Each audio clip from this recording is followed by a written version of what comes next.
क्या नाम है मैम आपका? मीनू चोपड़ा। अच्छा मैम, बीते 100 दिन कैसे रहे हैं दिल्ली वालों के लिए, महिलाओं के लिए खास? महिलाओं के लिए बीते 100 दिन तो बहुत ही अच्छे रहे हैं, और मैं तो अगर ये बोलूँगी कि बीते 100 दिन नहीं, 10.5 साल बहुत अच्छे गए हैं बीजेपी के प्रशासन और शासन में, मोदी जी के नेतृत्व में। अच्छा, सिलेंडर तो मिले नहीं इन बीते 100 दिनों में, होली आके चली गई। भाजपा ने चुनावी मंच से वादा किया था सिलेंडर देने का। अगर आप पिछले 10.5 साल का रिकॉर्ड भाजपा का देखेंगे, जिन जिन स्टेट्स में उन्होंने जो भी कमिटमेंट किए उन कमिटमेंट्स को पूरा किया है।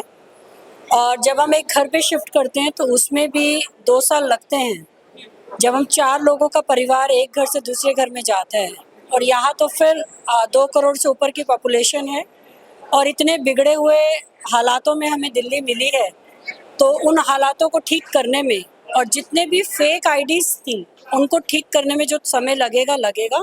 इसके बाद महिलाओं को जो भी कमिटमेंट्स हैं, चाहे वो सिलेंडर है, चाहे 2500 रुपये हैं, वो सब हमारे मुख्यमंत्री श्रीमती रेखा गुप्ता जी ज़रूर देंगे। 100 दिन का रिपोर्ट कार्ड आया है जिसमें विपक्ष कह रहा है कि ये फेलियर है भाजपा का, और भाजपा कह रही है कि 100 दिन में बहुत काम किए गए हैं।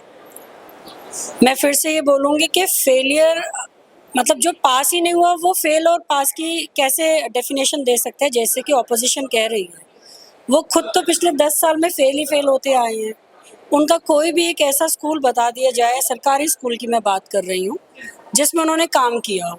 मैं सिर्फ एक स्कूल की बात कर रही हूँ, मैं 100 स्कूल्स की भी बात नहीं कर रही, चाहे वो एमसीडी के हैं, चाहे वो इनके गवर्नमेंट के हैं। तो किसी में भी कुछ भी काम नहीं हुआ, तो फेल और पास वाली डेफिनेशन उनको तो देना ही नहीं चाहिए जो खुद ही फेल है। आम आदमी पार्टी कहती है कि शिक्षा में क्रांति लाई, स्वास्थ्य में क्रांति लेके आई, मोहल्ला क्लिनिक का इनिशिएटिव लिया, जिनको भाजपा ने आते ही बंद कराने की तैयारी कर ली है। क्रांति वो कैसी लेकर आए, जिसमें कि हमने खुद देखा है, जो उनके मोहल्ला क्लिनिक्स रहे, मोहल्ला क्लिनिक्स में गाय भैंस डॉगी सब तो उसके अंदर घूम रहे थे, इंसान तो मैंने देखे ही नहीं है। तो वो कौन से मोहल्ला क्लिनिक की बात कर रहे हैं मुझे नहीं मालूम है।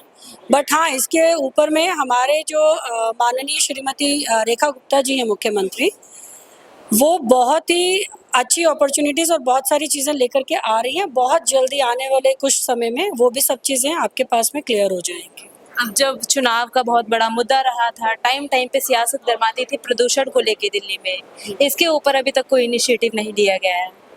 नहीं, प्रदूषण के ऊपर तो इनिशिएटिव लिया जा रहा है। सबसे पहले तो जो हमारी यमुना जी हैं, वो ही इतनी प्रदूषित थी। और मैंने जैसे अभी किसी और को भी मैं बात कर रही थी, उनसे मैं बता रही थी कि अभी हरिद्वार जो है वो दिल्ली में ही आ जाएगा। अभी हम लोगों को आरती यहीं देखने को मिलेगी, और हम जो अपने पाप धोने के लिए या हम गंगा माँ से मिलने के लिए जाते थे, तो गंगा माँ यमुना जी में ही आकर के मिल जाएंगे। भरोसा है आपको? भरोसा मतलब मैं स्टैम्प पेपर पे लिख के दे सकती हूँ इस बात को। अच्छा, जी। चलिए मैम, बहुत बहुत शुक्रिया हमसे बात करने के लिए। आप देख सकते हैं हमने यहाँ पे कुछ महिलाओं से बात करी है कि बीजेपी के शासन में महिला सशक्तिकरण को लेके कितने जो वायदे किए गए थे पूरे हुए या नहीं हुए। अभी तो 100 दिन हुए, बाकी देखने की बात ये रहेगी आगे का शासनकाल जब तक पूरा होगा, इन वायदों को पूरा किया जाएगा, ये नहीं पूरा किया जाएगा। जब तक के लिए बने रहिए हमारे साथ। मैं हूँ आपके साथ पिंकी पांडे।